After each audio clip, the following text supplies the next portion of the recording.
I invite you to imagine the complexity over space and time. If you tug on a single thread of nature, you find it attached to the rest of the world. Now, this concept, often attributed to environmental philosopher John Muir, expresses how everything in nature is connected and nothing exists in isolation. This is a key concept when dealing with sustainability, and in particular, the sustainability of urban systems. More and more people are living inside cities than ever before. Currently, 55% of the world's population live inside cities. And the United Nations anticipates that this will increase to 85%, already being 75% in Europe. Will our future cities be places built just of technology, artificial landscapes, consuming resources, and generating environmental impacts? Will those impacts reach further afield and continue to create changing life quality for people in communities outside those cities? Or will the future of cities embed natural phenomenon within the landscape, green facades, ecological corridors connecting habitat zones, nice urban parks where PhD students can go running, and multifunctional landscapes supplying a suite of ecosystem functions to improve the quality of life of urban citizens and potentially to mitigate some of the negative environmental consequences of urban living. My PhD is titled The Far-Reaching Impacts of Urbanisation on Ecosystem Services and How We Can Tackle Them. I've been supervised by Dr. Vânia Proença, Dr. Benedetta Regani, and Professor Tiago Domingos in the MIT Portugal Sustainable Energy Systems doctoral program. My PhD is part of a project called ESTIMUM, and ESTIMUM is an initialism which stands for Ecosystem Service Toolbox for Integrated Multi-Scale Modelling of Urban Metabolism. Ecosystem services and urban metabolism are the two central concepts of my PhD research, and I'll define them for you now. Ecosystem services are the goods and services delivered from nature to humans to improve our quality of life. They are the exchanges between natural capital, biogeophysical substances and flows that contribute to how we live. Urban metabolism, on the other hand, coming from environmental engineering and industrial ecology, is a metaphor that explains cities as a living organism with its own metabolism, its inputs to nourish it, and generating waste outputs, environmental emissions. Now, urban metabolism is used in sustainability research, as we know that cities are a large part of the global sustainability problem. They can be used to understand the efficiency of resource flows. They can also be extended through coupling with other methodologies to understand the environmental impacts of those resource flows. But what urban metabolism doesn't do is it doesn't assess for its impact on ecosystem services. And by missing that, it doesn't account for the quality of life or the reduced quality of life through its impact on ecosystem services. So my PhD sits at that intersection, and I have tried to understand how an urban metabolism framework can be expanded in order to assess for those impacts on ecosystem services, and thereby as a measure of the quality of life people will have due to urban activities in the future. So I've asked myself, what are the approaches needed in order to model that expanded urban metabolism approach? A literature review revealed 3 key aspects that are necessary for modeling ecosystem services that are not consistently used in urban metabolism studies.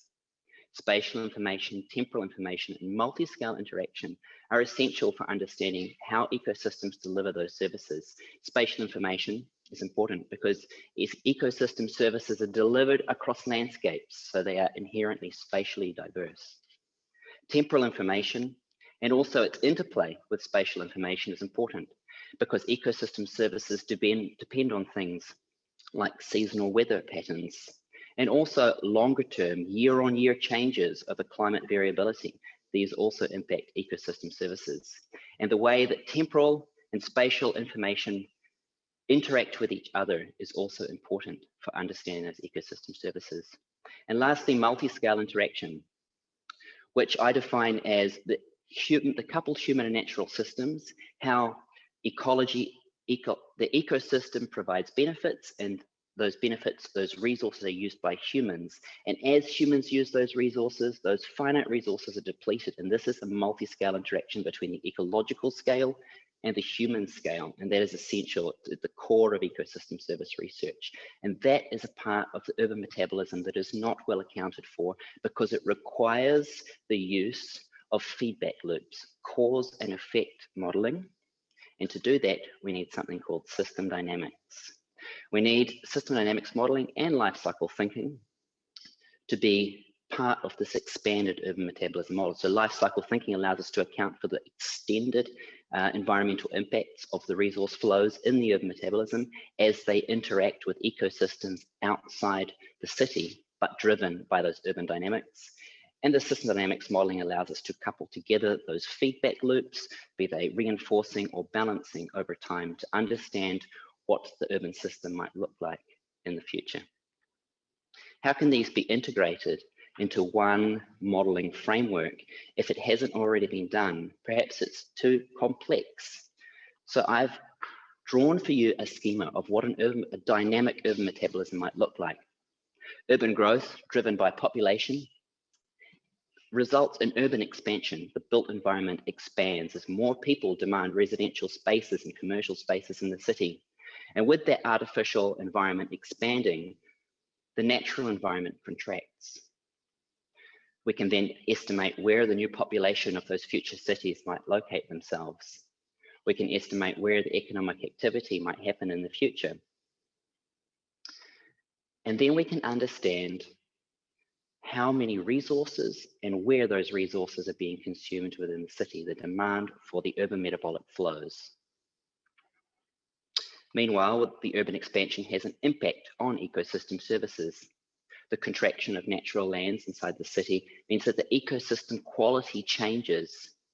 And if we're losing green spaces, we're losing the supply of ecosystem services. For example, if an urban forest is deforested to make way for new housing, that means we're losing the supply of carbon sequestration.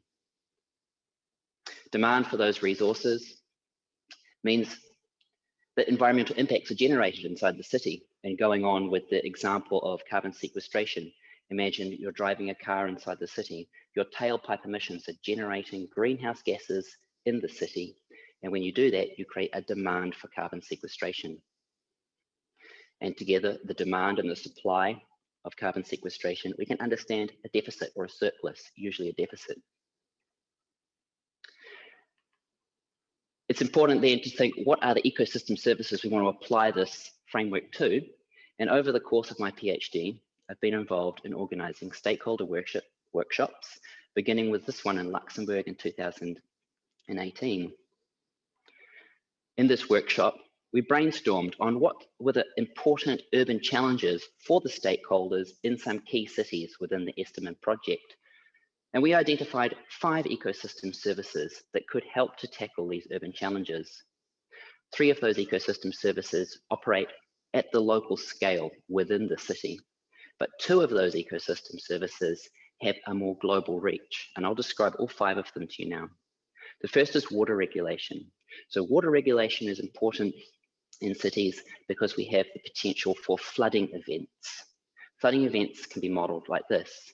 So it rains, and it rains in one area of the city, but if that city is impermeable, that water flows to a lower elevation, and if that water can infiltrate, it does, and it goes into the groundwater. So we can model that. If there is some natural habitat or some green phenomenon in that area, that will also intercept some of the rain. This is also another aspect of water regulation. When that rain hits the canopy of the tree, some of it will be captured by the canopy and evaporate, not all of it reaching the surface of the city. So we can call this canopy interception.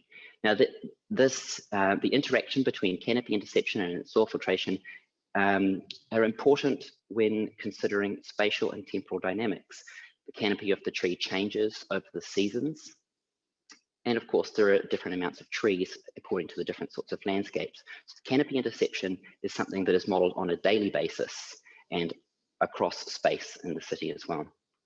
We can then calculate the water regulation in the city as the fraction of water within the system that is either intercepted by the canopy at that moment and in that space, and the water that is infiltrated into the soil, and those two parts being the parts that complete part of a natural water cycle, divided by the total amount of water in the system. So this is one way of measuring water regulation inside the city. Local climate regulation is the second ecosystem service that I've been dealing with. Local climate regulation works a little bit like this. So it's really the offsetting of urban heat islands, because in the cityscape, we have this problem of capturing a lot of heat within the built environment. The sun is shining at different moments during the day, during the seasons, and over time. It's raining as well, and these two are interacting, and they're interacting at different times of the year according to the seasons. The amount of greenery is also changing, and I've modeled this using the normalized different vegetation index. And if we have a house then start to come close to that natural environment in the city, some of that house, the urban metabolic flows that are built into that house then reflect some of that heat, and that warms the environment, creating the urban heat island effect. And having the tree in the presence at times of the year when there is a demand for cooling means that we have that local climate regulation. And so that's calculated as the temperature reduction capacity of the greenery through shade and through absorbance of the water in the tree absorbing the heat, divided by the urban heat island effect.